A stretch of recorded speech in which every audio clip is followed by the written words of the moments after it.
Hey everyone, Kevin here. I mentioned in my previous video on interview ghosting that I was going to discuss why companies often don't provide feedback to candidates. And here is that video. Now, to start with, I think it's important to give credit where credit is due. Most hiring managers and recruiters do want to provide feedback after interviews. The problem is that they usually aren't allowed to and end up either saying that they can't give you any or just outright ignore your request for it. And this most often comes from the fear of being sued.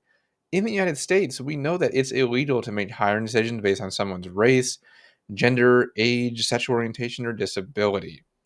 In practice, though, it does nonetheless occur, as can be attested to by so many who have left teaching and are facing ageism now, which I covered in its own video a while ago. If a company opens themselves up to providing feedback, then they are also opening themselves up to being misinterpreted. Say, for instance, a new mom asks for feedback from an employer on a recent interview. The hiring manager then says, "Oh, we didn't think you would have enough time for this position." Now, that may have actually been true, but instead it comes off that they didn't hire her because she has a newborn, and that could land the company in a huge legal mess. Even knowing that refusal to hire cases are historically nigh impossible to make, they still happen. And it only takes one to entirely ruin a company's reputation. These behind the scenes reasons why people get hired or not heavily impact whether they provide feedback at all. Places that do provide it, like the marketing tech company HubSpot, restrict it specifically to qualifications a candidate lacked or referencing content from the interview itself.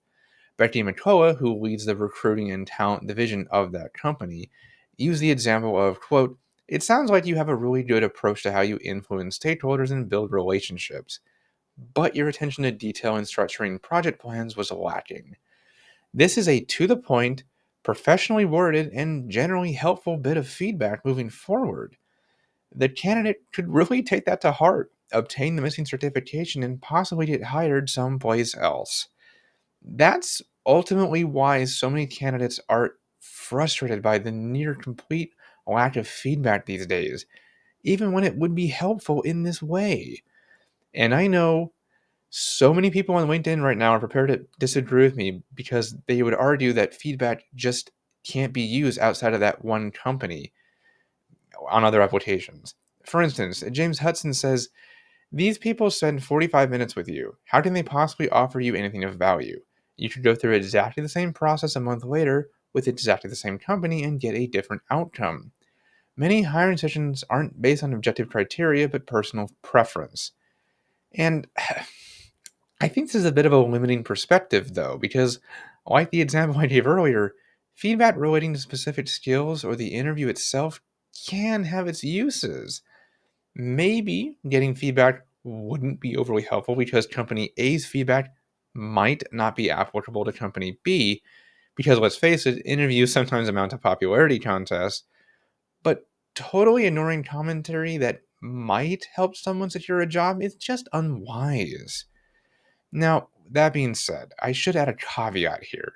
The problem is that most companies don't see this as their responsibility. To put a fine point on it, they don't see any intrinsic benefit from helping you, even if it's the right thing to do. However, it is important that candidates keep in mind who they got the advice from. If they got a bad feeling from the hiring manager or didn't like the things they said at the time, then they probably wouldn't want that feedback anyway. So there's really no harm, no foul there. In the end, if there is a position that you really wanted and one where you felt the interview went incredibly well, then there's no harm in asking for feedback. Just be prepared not to get it, because companies are really gun shy about the legal ramifications that can come from doing it unless you find an incredibly transparent company. My advice is just to not get too wrapped up in the idea that feedback would solve all your interviewing problems, because they won't. It might help, though, and that needs to be kept in mind because we are all really desperate to get a job right now. And on that somber but hopeful note, I will end here for today. As always, I am here to help you with anything you may need. See you next time.